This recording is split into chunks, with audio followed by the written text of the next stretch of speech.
All right, Pace Guitar Repair fans, welcome back to the channel. What is underneath this I think they call it rice paper, I don't know what it's called, but you might be able to judge based on the music on the stereo.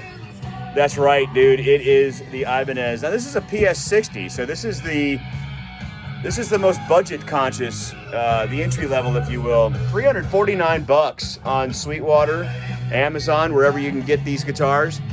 And we're gonna be doing an overhaul on this thing and making it a true rock guitar.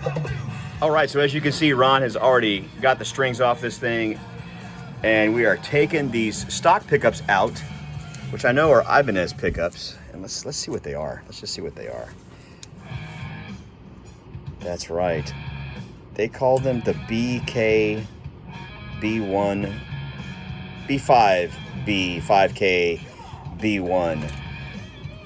Now, on the website, they were advertised as Ibanez Infinity Humbuckers. I don't know what that means, but it sounds fancy. True Paul Stanley style, we are going to be replacing these factory tuners with some tuners that you may not have seen in a lot of Paul's PS10s from the 70s and 80s. There were a very few guitars.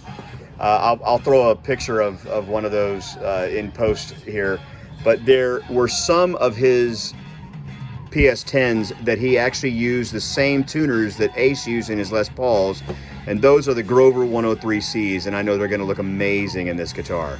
What kind of pickups are going to go in this thing? Well, that would be the DiMarzio Super Distortion in the bridge and a 36th anniversary PAF in the neck in true rock fashion.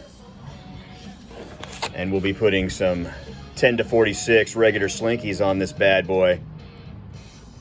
In the control cavity, you got a volume, you got another volume, and you got a tone. Now this is the neck volume, this is the bridge volume, and this is a master tone for the whole guitar. Now, I don't like tone control, so we're gonna swap that out and put in a graduated coil split. And I want this to be the neck volume because I very rarely use the neck pickup, much like the guys in Kiss. And I want this to be the bridge volume. So the front knob will be the bridge volume, the middle knob will be the neck volume, and then the back knob will be a graduated coil split for some P90 single coilish kind of sound. You may notice about this fretboard, and I don't remember what the material is. It looks like a rosewood or an ebony kind of look. I can't remember what they called it on the website, so somebody, leave a comment below. But you may notice that that thing looks a little dingy and a little dry, and that's okay because Ron has some secret sauce that he likes to put on there. They keep that secret sauce right over here next to the pencil sharpener. Now in this jar, you've got a blend of barbecue sauce, teriyaki sauce, soy sauce, and a little bit of honey, I think, is what they put on fretboards to make them just look so good and last for a lifetime. Of course, I'm kidding, folks. I have no idea what's in this jar, but it's something that Ron's been using. So we've got this switch out. I love it loud on the stereo. In true Kiss fashion, I do love it loud. And this is the wiring for the neck pickup. And currently right now, Ron is working on the new Switchcraft switch. If you have a Les Paul style guitar, or any guitar for that matter, that has a three-way toggle switch, and you get one that comes with this block style switch, I would recommend changing that immediately because they will not last very long. I got that first customization done, and man, I tell you what, it's pretty cool. I did not know that Ron had these three-way switches with, where it's all black hardware, but that looks super cool because it doesn't really matter what you put on this guitar. Everything's black and chrome and silver sparkle, so it all works.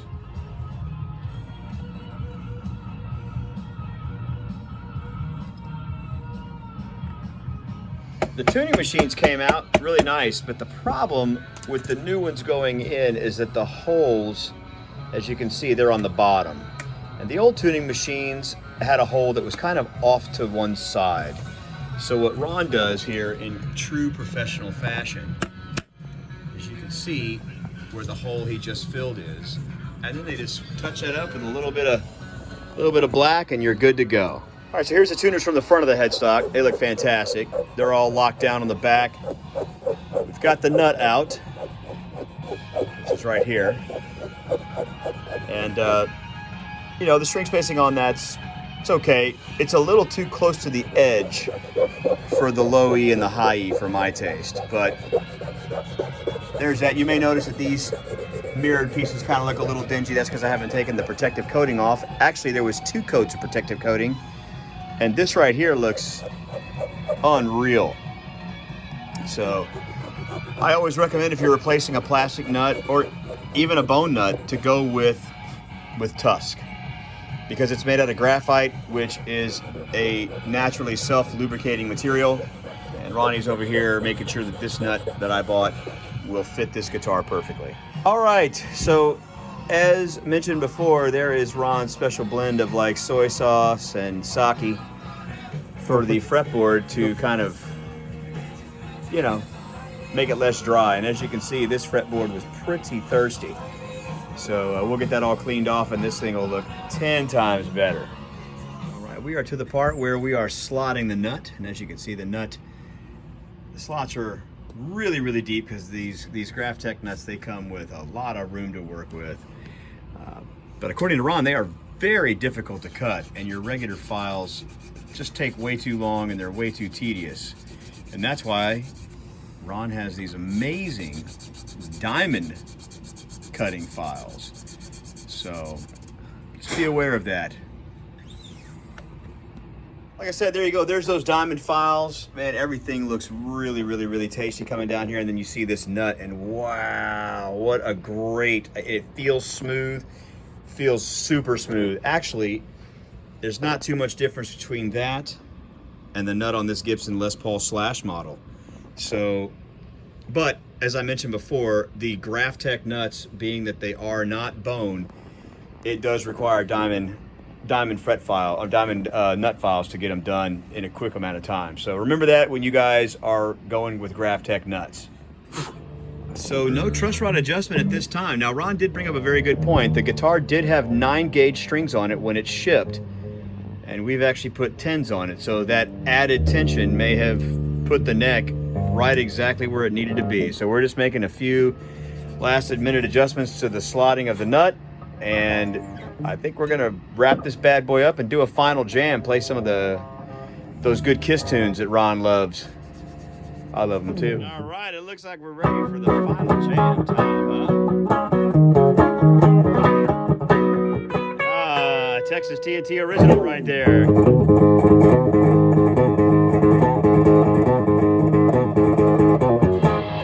Rock and roll!